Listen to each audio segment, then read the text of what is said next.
नमस्कार दोस्तों, रिफैक्स इंडस्ट्री की बात करें तो विद इन 1 ईयर ये स्टॉक 43% से ज़्यादा की गिरावट दिखा चुका है।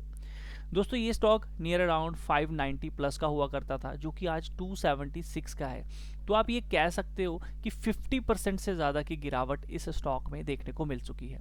दोस्तों जिन्होंने भी इस स्टॉक को लेके रखा हुआ है उनके माइंड में एक सवाल ज़रूर आ रहा होगा, या तो मैं एवरेज कर लूँ ताकि मेरी 50% जो है प्राइस नीचे आ जाए, और या फिर वो ये सोच रहे होंगे कि यार एग्जिट करूं कि नहीं करूं, है ना। ये है। अब बहुत सारे लोग ऐसे भी होंगे इसी लेवल पे जो सोच रहे होंगे कि यार 50% प्राइस गिर चुका है, अब और कितना ही गिरेगा, चलो बाइंग कर लेते हैं, है ना। कुछ लोग ऐसे भी होंगे जो ये सोच रहे होंगे कि भैया ये अब कभी भी ऊपर नहीं जाएगा। तो तीनों ही लोगों की सोच अलग अलग है, लेकिन जो ग्राउंड रियलिटी है वो क्या है इस स्टॉक की।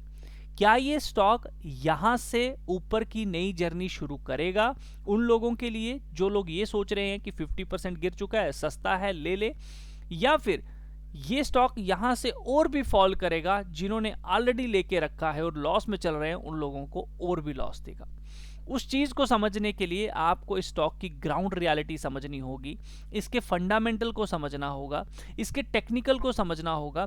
देन आपको समझ आएगा कि ये स्टॉक यहां से क्या करने वाला है। ये प्राइस महंगा है या फिर इससे भी ज्यादा ये स्टॉक जो है बढ़ने वाला है और ये प्राइस बहुत सस्ता हो जाएगा, या इससे भी बहुत ज़्यादा ये गिरने वाला है और ये प्राइस और सस्ता होने वाला है। आइए इन सब को चीज़ों को अपनी कड़ियों को जोड़ते हुए इस स्टॉक को समझते हैं कि आखिर इस स्टॉक में करना क्या है। उसके पहले एक चीज़ बोलना चाहूँगा, चैनल पे पहली बार विजिट कर रहे हो तो ज़रूर चैनल को सब्सक्राइब कर लीजिएगा, एनालिस्ट साजन करके। जिनको नहीं पता है, हमारे चैनल का नाम है निम्पल सा एनालिस्ट साजन, सर्च करो देन हमारा चैनल मिल जाएगा। एंड जो लोग ऑप्शन ट्रेडिंग करते हैं वो लोग डेली वीडियोस चैनल पे आके भी देख सकते हैं, ठीक है। और प्रॉपर तरीके से मार्केट जो है वो वर्क कर भी रहा है। तो रिफैक्स इंडस्ट्री को सबसे पहले समझने के लिए हमें ये समझना होगा कि ये कंपनी करती क्या है और इस कंपनी का रेवेन्यू।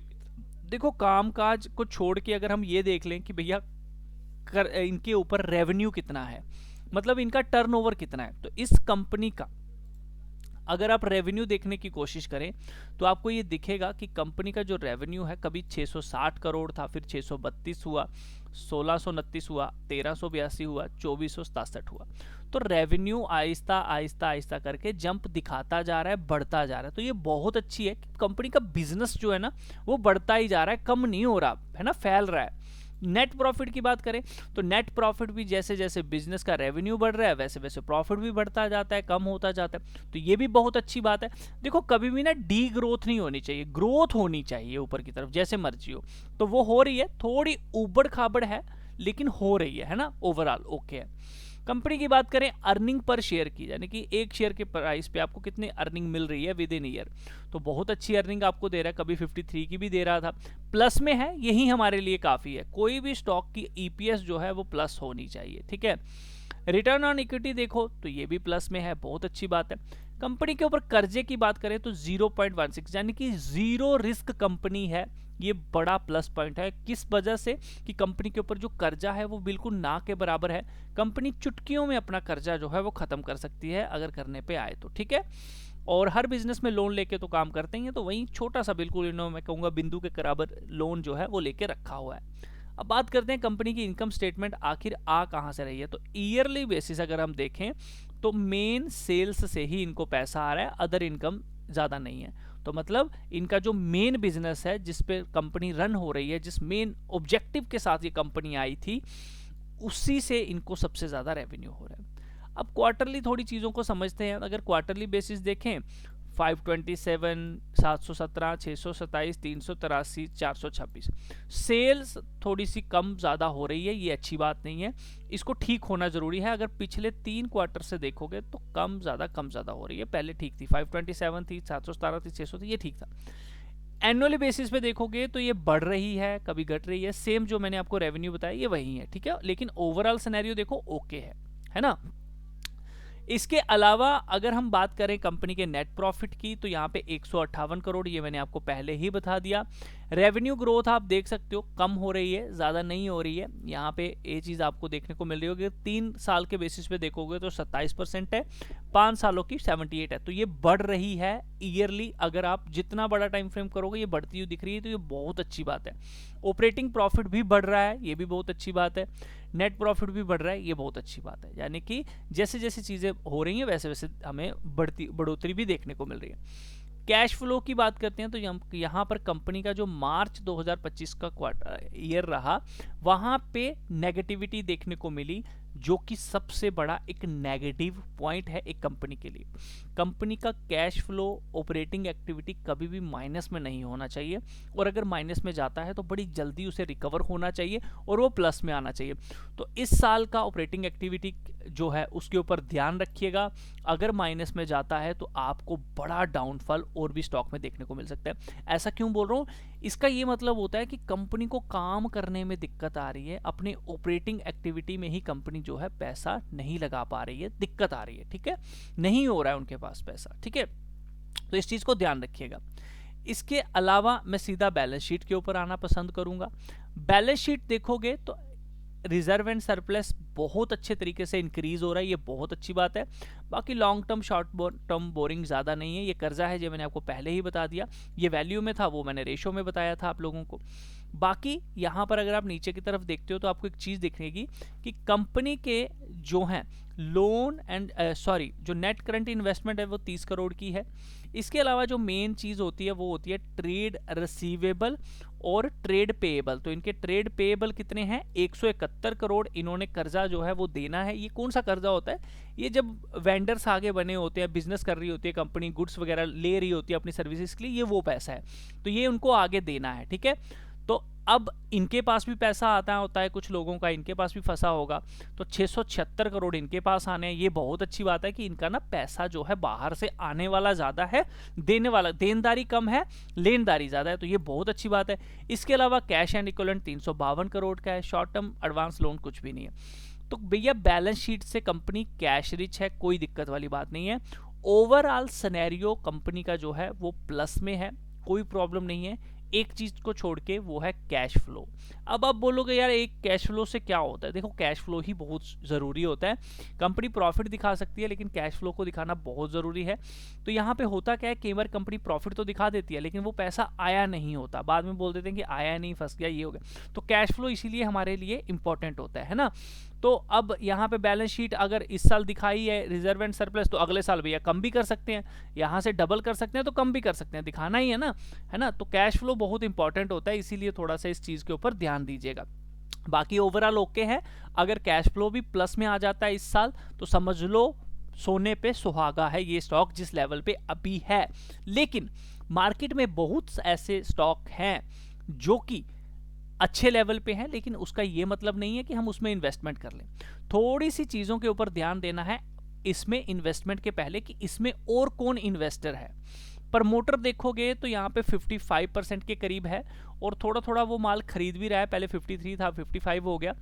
अब एक चीज़ हो रहा है कि प्रमोटर ने अपना 27% हिस्सेदारी गिरवी रखी है, ये एक नेगेटिव पॉइंट है, इस चीज़ को थोड़ा ध्यान रखिए।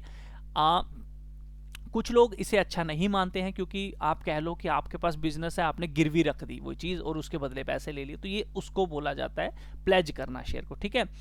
F5 की बात करें तो यहाँ पर F5 का ज़्यादा हिस्सेदारी नहीं है, 1.6 की है, तो ये कोई ज़्यादा बड़ी इन्वेस्टमेंट नहीं मानूंगा मैं।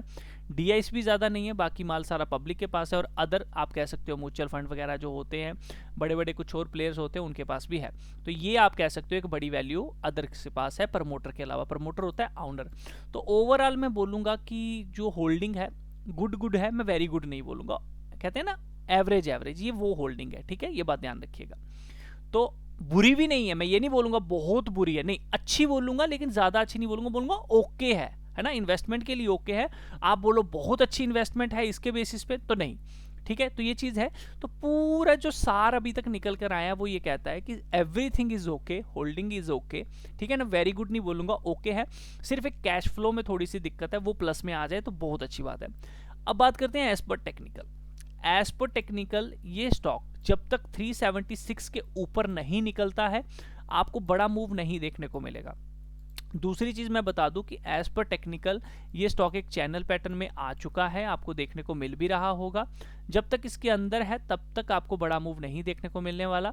तो यहाँ से एक बड़ा मूव देखने को मिलेगा, या ऐसे निकल जाए या फिर वैसे आ जाए।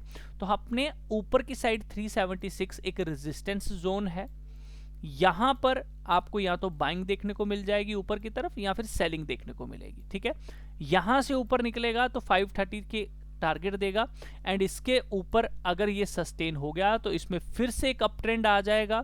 लेकिन वो चीजें पता कब होंगी, जब कैश फ्लो प्लस में आएगा, प्रॉफिट और बढ़ेगा, रेवेन्यू और बढ़ेगा, कुछ चेंजेस होंगे तब। तो उस केस में तो फिर भैया ये आपका 1100 1000 प्लस आराम से जा सकता है अगले 5-6 सालों में, लेकिन इन लेवल्स के ऊपर निकलने के बाद। तो अगर 376 के ऊपर लेते हैं तो कहां स्टॉप लॉस रखना चाहिए? अगर इसके ऊपर ले रहे हैं ना, तो भैया हम इसी के 10 पॉइंट नीचे कैसल रखेंगे, और हम क्या करेंगे, जैसे ही वीकली बेसिस यहाँ पे कैंडल्स क्लोज करता है तो हम हेड एंड शोल्डर कह सकते हैं, कोई एम पैटर्न कह सकते हैं, कोई डब्ल्यू पैटर्न कह सकते हैं, है ना, वैसा कोई पैटर्न ढूंढेंगे और बैठ जाएंगे इसमें सवारी में।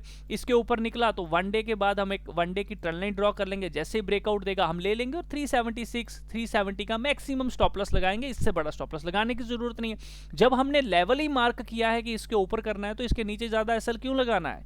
तो ये बात ध्यान रखना, ऊपर की साइड आपको बड़ा मूव देखने को मिलेगा जब ये 376 के ऊपर निकलेगा। नीचे की साइड कहां लेना चाहिए? नीचे की साइड अभी जो एक लेवल निकल कर आ रहा है वो है 144 से 122 का।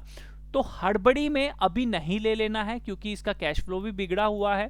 हाँ, एक सपोर्ट जोन 235 की जरूर है, 287 की जरूर है, लेकिन हमें कोई यहाँ पैटर्न चाहिए, प्लस फंडामेंटली अच्छी कोई न्यूज़ देखने को मिलेगी स्टॉक के अंदर, कैश फ्लो प्लस में आएगा तब सोचेंगे। फिलहाल के लिए इस चैनल पैटर्न में है, जब तक इसके बाहर नहीं निकलता अवॉइड करना है, ना ही एवरेज करनी है ना कुछ। एवरेज वाले लोग 144 122 का ही वेट करें। क्या अभी एग्जिट कर देना चाहिए? देखो भैया, इसमें डाउन ट्रेंड शुरू हुआ है, ये डाउन ट्रेंड कम खत्म होगा ये आपको कोई नहीं बता सकता, है ना। इसके बाहर निकलेगा तब आप एक बाइंग भी सोच सकते हो, एवरेज भी सोच सकते हो, या फिर नीचे की तरफ यहाँ आएगा तो आप बाइंग सोच सकते हो, आप एवरेज करना सोच सकते हो। लेकिन इन लेवल्स के पास भी कोई पैटर्न बनना चाहिए तब, है ना। तो उस पैटर्न के लिए हम उस वक्त वीडियो बनाएंगे। तो अभी हम मार्क करके रख लेते हैं ये लेवल, जब भी इन लेवल्स के पास आएगा। आप बोलोगे फिर अभी वीडियो क्यों बना रहा हूँ? अभी वीडियो इसलिए बना रहा हूँ क्योंकि काफ़ी सारे लोग ट्रैप हुए होंगे, वो एवरेज करने का भी सोच रहे होंगे, तो उनको बताना ज़रूरी है कि भैया कैश फ्लो कहीं ना कहीं प्लस में आने दो, प्लस किसी एक अच्छे लेवल पे से सस्टेन होने दो। देखो, हो सकता है यहीं से रिवर्स हो जाए 235, ये भी इंपॉर्टेंट लेवल है, लेकिन कोई पैटर्न तो बने, कोई ब्रेकआउट तो आए तब। ऐसे नहीं लेना है, अंधाधुंध लोगे तो हमेशा ट्रैप ही हो जाओगे। ठीक है, वेट एंड वॉच करो, या तो 144 122 आने दो या 376 के ऊपर जाने दो, बीच में पंगा मत लो, जल जाओगे, जलती हुई आग में हाथ मत डालो। ठीक है, बाकी चैनल पैटर्न के ऊपर निकलने दो तब सोचोगे। हो सकता है ये चैनल पैटर्न नियर अराउंड आपको क्या करे, यही स्टॉक अभी क्या करे, यहाँ पे सस्टेन करना शुरू हो जाए, है ना, यहाँ पे सस्टेन करना शुरू हो जाए, इस तरह करता करता करता करता ये चैनल पैटर्न यहाँ आ जाए, तो यहाँ से भी ब्रेकआउट देके ये 376 का टारगेट दे सकता है। तो उस केस में हम 235 का स्टॉप लॉस लगा लेंगे। थोड़ा और ऊपर निकल गए यहाँ तो हम 287 का स्टॉप लॉस लगा लेंगे। तो हमें काम करना है इस तरह। वीडियो अच्छा लगा लाइक जरूर करना है, शेयर जरूर करना है। इसी तरह के और वीडियोस पाने के लिए आप चैनल को सब्सक्राइब कर सकते हैं। बेल आइकन के साथ ट्रेड लेने से पहले एक बार अपने फाइनेंशियल एडवाइजर से जरूर पूछिए, क्योंकि रिस्क आप सबका है। मिलता हूं नेक्स्ट वीडियो में, तब तक के लिए अपना ख्याल रखिए।